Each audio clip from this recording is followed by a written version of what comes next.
नमस्कार, between the lines with Niranjan में आपका स्वागत है। आज हम बात करेंगे केरल की, और केरल के जो मुख्यमंत्री हैं पी विजयन, उनको योगी आदित्यनाथ उत्तर प्रदेश के मुख्यमंत्री ने बुरी तरह से फंसा दिया है।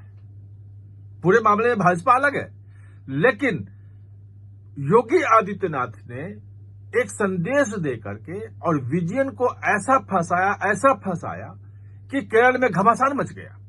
और वहां जो सीपीएम है और सीपीएम लेड मतलब सीपीएम के नेतृत्व वाली जो लेफ्ट डेमोक्रेटिक फ्रंट है एलडीएफ, वो अब सफाई देते फिर रहे हैं। वहां कांग्रेस जो है वो उसको मुद्दा बना रही है। ये पूरे मामले को समझते हैं कि कैसे सीपीएम जो है और विजयन जो है वो हिंदू वोटों को लुभाने के लिए हिंदुत्व की राजनीति करने चले थे, और उस राजनीति में कहीं ना कहीं से खुद फंस गए हैं। क्या होगा, हिंदू वोट मिलेगा नहीं मिलेगा, क्या स्थिति है, इसका भी विश्लेषण करेंगे। लेकिन केरल में 2026 में अप्रैल में विधानसभा का चुनाव होना है। लगातार 2 बार विजयन जीत चुके हैं, तीसरी बार जीतने की रणनीति बना रहे हैं। लेकिन इस बार जो पेच फंसाया है योगी आदित्यनाथ ने, वो मामले को मजेदार बना दिया है। तो दरअसल हुआ ये कि विजयन का जो कोर वोट बैंक है वो इडवा कम्युनिटी है, सबसे बड़ी ओबीसी कम्युनिटी वहां पे है। और इडवा कम्युनिटी ही मेनली सीपीएम का कैडर वोट भी है। लगभग 23-24% बोलते हैं कि पॉपुलेशन वहां पे है, और वो उनका कोर वोट बैंक था।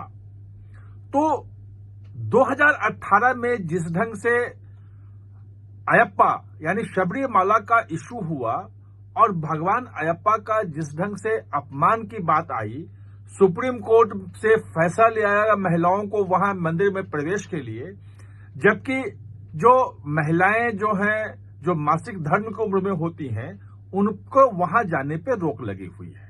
एक पवित्रता है, हजारों साल से वो चल रहा है वहां पे। लेकिन सीपीएम ने उस वक्त एक स्टैंड लिया था कि हम समर्थन करें कि हर महिलाओं को जाया जाए, और सुप्रीम कोर्ट से फैसला भी आ गया। खैर, वहां पे डिवोटी लगे रहे, उन्होंने उसको रोका, वो तमाम चीजें हुई। अब वही विजयन जो है वो अयप्पा की शरण में है, और उन्होंने पूरा का पूरा वहां पे पहला जो है ग्लोबल अयप्पा संगमम के आयोजन किया। और उस आयोजन का उद्देश्य यह था कि पूरी दुनिया से भगवान अयप्पा के जो मानने वाले हैं, उनकी आराधना करने वाले हैं, उनको जुटाया जाए। और जो नायर भी बड़ा वोट बैंक है, 15-16% कहते हैं वहां पे हिंदू वोट बैंक है। नायर और जो इडवा है, इन दोनों को जोड़ा जाए, इनके वोट लिए जाएं। वो दरअसल इडवा का जो नायर वोट है वो मुख्यतः से कांग्रेस का वोट था, लेकिन उसमें भाजपा सेंध लगा चुकी है। जो एनडीए को पिछले लोकसभा चुनाव में पहली बार लोकसभा का एक सीट जीतने में सफलता मिली थी आजादी के बाद केरल में, और 20% के आसपास वोट मिल गया था। उसमें बड़ा चंक कहा जाता है कि वो नायर वोटों का था। और दूसरा जो है जो कोर वोट बैंक जो इडवा वाला है, वो भी क्षरण हो रहा था, और वो भी हिंदुत्व के कारण से वो भाजपा की तरफ आ रहे थे। और भाजपा वहां काफी एग्रेसिव लगी हुई है 25% वोट पहुंचाने के लिए। उसको रोकने के लिए ये आयोजन किया गया। ये लग रहा था कि केरल का आयोजन है और बीजेपी भी इसका विरोध कर रही है। वहां पे केरल में बीजेपी इसका विरोध कर रही है, और बीजेपी का कहना है कि ये सिर्फ और सिर्फ इलेक्शन को देखते हुए हिंदू वोट बैंक के लिए ये किया गया है। पिछले 10 साल से तो कुछ नहीं किया।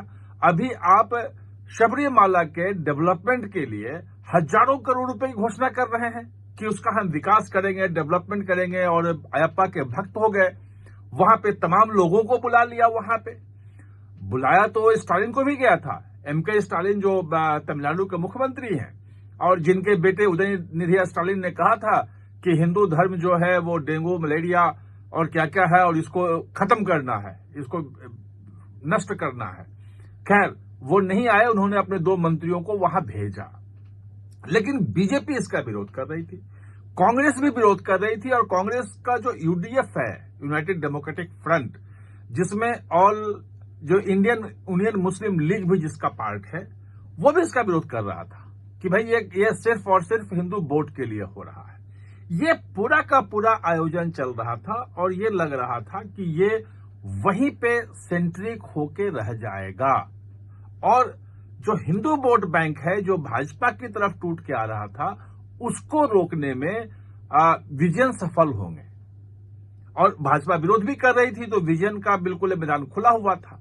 लेकिन इस बीच में एक संदेश दे दिया योगी आदित्यनाथ ने, और उन्होंने जो वर्ल्ड अयप्पा जो संगमम हो रहा था, उसको बहुत अच्छी चीज बता दी, उसकी तारीफ कर दी और चिट्ठी लिखी, और उसमें कहा उन्होंने कि ये धर्म के दिव्य रक्षक है और उनकी पूजा अगर कोई करता है तो धार्मिकता के मार्ग को प्रशस्त करता है, और जो संगमम जो है वो सात्विक मूल्यों का समावेशित करेगा और एकता को बढ़ावा देगा, हिंदू एकता को बढ़ावा देगा। और उन्होंने ये भी कहा कि संगमम जो है वो प्राचीन भारतीय ज्ञान और परंपरा है, उसको आगे बढ़ाने का काम करेगा और ये करना चाहिए, अच्छी चीज है। और पूरे आयोजन के लिए उन्होंने केरल की सरकार और जो मंत्री उसके हैं, जो पूरे आयोजन को देख रहे थे, वो वीएन वासवन, उनको इसके लिए धन्यवाद किया कि आपने बहुत अच्छा काम किया है। सामान्य सी बात है कि एक मुख्यमंत्री हैं, वो खुद जो हैं वो धार्मिक व्यक्ति हैं, एक संप्रदाय के प्रमुख हैं, और उनकी छवि हिंदुत्व की छवि भी है। और हिंदुत्व को बढ़ावा देने के लिए अगर कहीं कोई आयोजन होता है तो एज ए मुख्यमंत्री कह लीजिए, चाहे जिस रूप में कह लीजिए, अगर वो इसका समर्थन करते हैं और इसके लिए अच्छी बातें कहते हैं, तो एक सामान्य बात के रूप में, जो मुझे शुरू दिन लगा था कि इसको सामान्य बात रूप में टाल दी जाएगी। लेकिन ये केरल में एक बड़ा इशू बन गया है और एलडीएफ के खिलाफ पूरा यूडीएफ, मतलब इंडियन यूनियन मुस्लिम लीग तो है ही उसमें, और कांग्रेस के तमाम नेता हमलावर हो गए हैं। और चूंकि जो वहां लड़ाई है, अभी तक जो इलेक्शन होता रहा है, वो यूडीएफ और एलडीएफ के बीच में होता रहा है।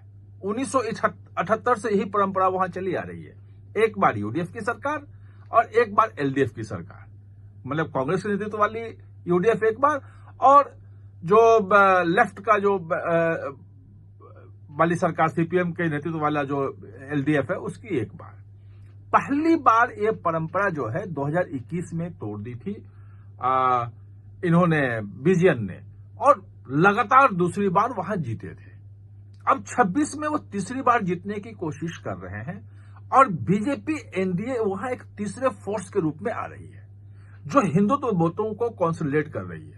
और माना यह जा रहा है कि नवंबर या दिसंबर में इलेक्शन के पहले वहां पंचायत जो है, लोकल बॉडी के इलेक्शन होंगे, पंचायतों के, नगर निकायों के, सब इलेक्शन वहां होने वाले हैं। और 21,000 पोस्ट हैं वहां पे, जो अमित शाह ने टारगेट दिया है कि 21,000 से 21,000 के सभी सीटों पे एनडीए अपने अलायंस के साथ वहां लड़ेगी और 25% जो है वो बीजेपी का अकेले वहां वोट शेयर होना चाहिए।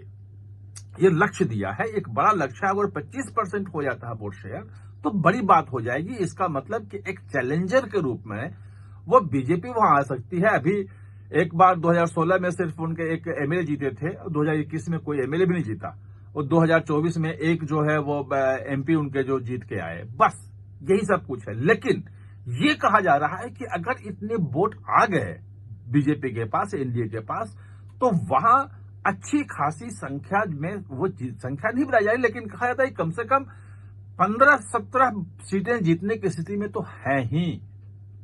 और 140 की विधानसभा वहां पे है, उसमें ये सीटें बहुत महत्वपूर्ण हो जाती हैं। और अगर ये 20-25 की संख्या पहुंच गई तो नया गठबंधन वहां एलडीएफ यूडीएफ के अलावा कुछ पार्टियां टूट के इधर उधर हो सकती हैं। वो एक नया खेल वहां शुरू हो जाएगा।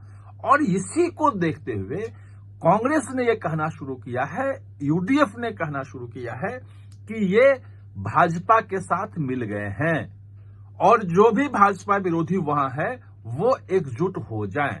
भाजपा विरोधी वहां है कौन? एक तो जो 24% के आसपास 23-24% कहा जाता है कि मुस्लिम वोट बैंक है, यानी कि मुस्लिम वोट बैंक जो 2021 में कुछ टूट के गया था सीपीएम की तरफ में, एलडीएफ की तरफ में, वो कांग्रेस की तरफ एकजुट हो जाए, क्योंकि बीजेपी के साथ विजन मिल रहे हैं, हिंदुत्व की पॉलिटिक्स कर रहे हैं। दूसरा वहां बड़ा वोट बैंक है जो कहा जाता है कि 17-18% है, वो ईसाइयों का वोट बैंक है। भाजपा ईसाई वोट को लगी रहती है कि ईसाई वोट हमें मिले, और इसके लिए काफी कोशिश भी कर रही है।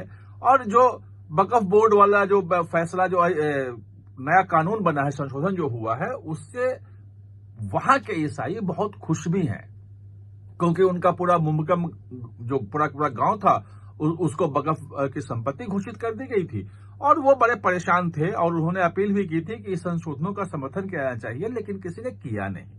और उस वक्त 50 परिवार जो हैं वो भाजपा में शामिल भी हो गए थे, अप्रैल की बात है।